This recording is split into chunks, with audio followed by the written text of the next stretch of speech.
Hello friends, welcome to my kitchen ব্লগে। আমি দেবপ্রিয়া চলে এসেছি আরও একটা নতুন ডেজার্ট রেসিপি শেয়ার করব তোমাদের সাথে। আজকে স্পেশালি ডেজার্টের রেসিপি তৈরি করব সিমই দিয়ে। তার জন্য প্রথমেই টেস্ট অনুযায়ী হাফ বাটির মতো চিনি নিয়ে নিয়েছি ক্যারামেল সুগার বানিয়ে নেওয়ার জন্য।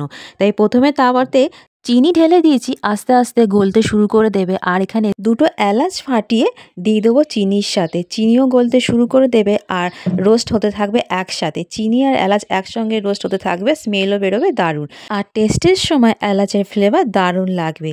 আর চিনি যখন ভালো করে মেল্ট হয়ে যাবে, কালার চেঞ্জ হয়ে যাবে, তখনই 1.5 বাটির মতো জল ঢেলে দেব।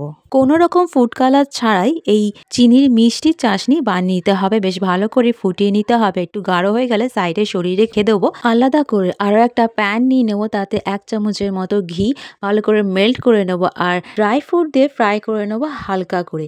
আরও একটা কথা বলা হয়নি, বলে দিয়ে এখনই, চিনি মেল্ট করার সময় যেন পুড়ে না যায়, তাহলে একদম তেতো হয়ে যাবে আর রেসিপি হয়ে যাবে ওয়েস্ট। তাই মিডিয়াম ফ্লেমে হালকা হালকা করে চিনি গলতে শুরু করে দেবে। তখনই চিনির কালার চেঞ্জ হয়ে গেলে জল ঢেলে দিতে হবে, তাহলেই পারফেক্ট চিনির চাশনি বা শিরা তৈরি হয়ে যাবে।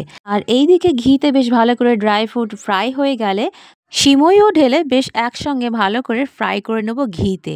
বেশ ভালো করে ফ্রাই করে নেওয়ার পর আগে যে তৈরি করে রেখেছি চিনির চাশনি বা মেল্টেড চিনির শিরা, সে এবার একসঙ্গে ঢেলে দেবো। আর এই ক্যারামেল সুগারের কালারই সিমইয়ের বেস কালার হয়ে দাঁড়াবে। আর ঢেকে দেওয়ার আগে আমি একটু স্যাফরন ছড়িয়ে দিলাম, বেশ ভালো লাগবে। এইবার গ্যাসের ফ্লেম হাই করে দিতে পারো। 5 থেকে 10 মিনিট টাইম লাগবে সিমই পুরোপুরিভাবে কুক হয়ে যাওয়ার জন্য। আর ঝরঝরে হয়ে যাবে একটু হাওয়া লাগলেই। রেডি হয়ে গেল আজকে ড্রাই মিঠা সিমই উইদাউট মিল্ক। যারা দুধ খেতে পারো না, স্পেশালি তাদের জন্য আজকের এই রেসিপি শেয়ার করলাম। আজকে পুরো এই সিমইর রেসিপি তৈরি করেছি ঘি আর চিনির রস দিয়ে। দারুণ লাগবে দুধ ছাড়া আজকের এই রেসিপি। তাহলে কেমন লাগলো প্লিজ কমেন্ট করে জানাবে। লাইক, শেয়ার অ্যান্ড সাবস্ক্রাইব করে রাখবে। দাঁড়াও, শেষ হয়ে যায়নি এখনো, আরও একটি ভিডিও আছে, দেখে নাও ভালো করে। Hello friends, good evening. আজকে উল্টো রথযাত্রা, তাই সবার প্রথমে জানাই শুভ উল্টো রথযাত্রা প্রীতি, শুভেচ্ছা ও ভালোবাসা। আজকে তো রেসিপি শেয়ার করব, তার আগে প্রথমে দেখিয়ে দিই আজকে আমাদের বাড়িতে এসে হাজির হয়ে গেছে জগন্নাথ দেবের, মানে দীঘা জগন্নাথ দেবের মহাপ্রসাদের পার্সেল। চলো দেখে নেওয়া যাক আজকে এই পার্সেলের মধ্যে কি কি দিয়ে গেছে আমাদের পাড়ায়। আজকে আমাদের উল্টো রথের দিন আমাদের পাড়ায় প্রত্যেকের বাড়ি বাড়ি চলে এসেছে পার্সেল। প্রথমে পার্সেল খুলে দেখা যাচ্ছে একটা ফটো, দীঘা জগন্নাথ দেবের মন্দির আর ফটো, তার সঙ্গে দুটো প্রসাদ, একটা হচ্ছে প্যারা আর একটা হচ্ছে গজা। কিন্তু একটা জিনিস খুব ভালো লেগেছে, হাইজিন মেনটেন করেছে খুব সুন্দর করে। আজ তাহলে আসি, টাটা। হ্যালো ফ্রেন্ড, সোজা রথে একদম সময় পাইনি, তাই উল্টো রথে একটু সময় পেতে একটু ঘুরে ঘুরে করে এলাম। এটা হচ্ছে আমাদের পাড়া দুটো রথ, একটা হচ্ছে ছোট রথ আর একটা হচ্ছে বড় রথ। ছোট রথ তো আগেই দেখিয়ে দিয়েছি, এবার দেখাবো বড় রথ। আর এখানে তো জিলাপি ভাজা হচ্ছে, কিন্তু শুরুটা মিস করে গেলাম। এইবার চলে এসেছি বড় রথের কাছে।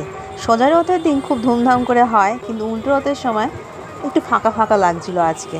চলো আর কি করা যায়, মিস করে গেছি আমি অনেক কিছু।